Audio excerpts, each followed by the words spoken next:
মুহূর্তে আমি দাঁড়িয়ে রয়েছি দিল্লিতে সাংসদ শতাব্দী রায়ের বাড়িতে, এবং শতাব্দী রায়ের বাড়ির সামনে দেখতে পাচ্ছ যে Satabdi Roy Banerjee, member parliament, Lok Sabha, Birbhum, West Bengal, AB11 Tilak মার্গ।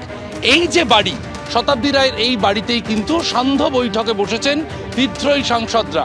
তৃণমূলের যে বিদ্রোহী সাংসদরা রয়েছেন তার মধ্যে জগদীশ বাসুনিয়া, অসিত মাল, বাপি হালদার, আবু তাহের, খল্লুর রহমান, এরা ইতিমধ্যেই পৌঁছে গিয়েছেন। শর্মিলা সরকার, তারা ইতিমধ্যেই পৌঁছে গিয়েছেন এই শতাব্দী রায়ের বাড়িতে, এবং সেখানেই সান্ধ্য বৈঠক হচ্ছে। অর্থাৎ দুপুরবেলা যারা বৈঠক করেছেন ভূপেন্দ্র যাদবের বাড়িতে, তারা সন্ধ্যাবেলা বৈঠক করছেন শতাব্দী রায়ের বাড়িতে। এবং তাৎপর্যপূর্ণভাবে হচ্ছে, যে সময় ভূপেন্দ্র যাদবের বাড়িতে বৈঠক হয় সে সময় উপস্থিত ছিলেন ভূপেন্দ্র যাদবের বাড়িতে মুখ্যমন্ত্রী শুভেন্দু অধিকারী। এবং দিল্লিতে কান পাতলে যা শোনা যাচ্ছে, ফের একবার পশ্চিমবঙ্গের মুখ্যমন্ত্রী শুভেন্দু অধিকারীর সঙ্গে বৈঠক করতে চাইছেন এই বিদ্রোহী ব্লকের সাংসদরা।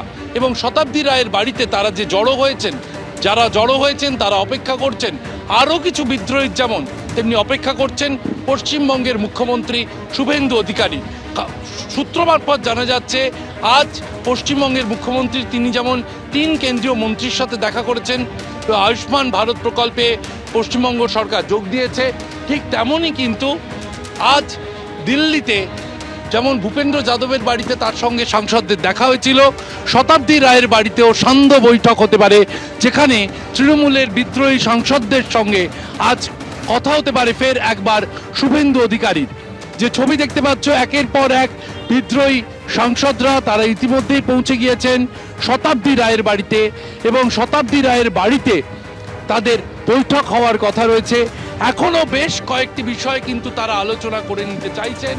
সংখ্যা এখনো নানান দিকে নানান সংখ্যা উঠে আসছে, এখনো কিন্তু আরও বিদ্রোহ বাড়তে পারে তৃণমূল কংগ্রেসে, এবং ভাঙন আরও দেখতে হতে পারে, এমনটাই কিন্তু দিল্লিতে আনাচে কানাচে শুনতে পাওয়া যাচ্ছে।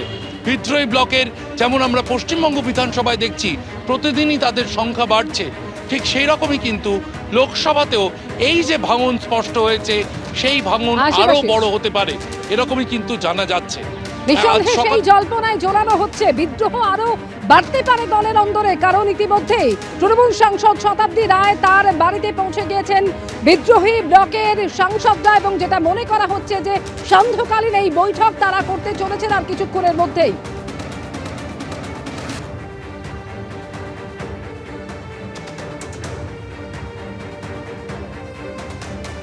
দিল্লিতে যখন রয়েছেন মমতা বন্দ্যোপাধ্যায়, তখনই ভেঙে চুরমার হয়ে গেল তৃণমূলের সংসদীয় দল।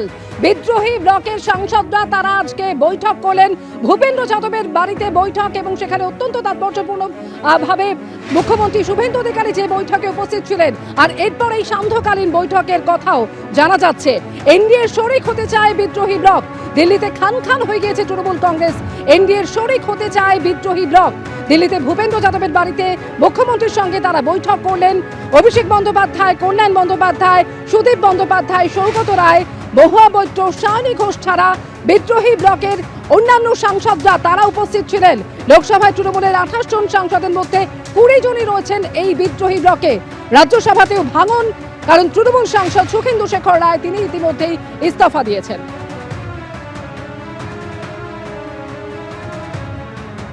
এবিপি আনন্দ, এগিয়ে থাকে, এগিয়ে রাখে।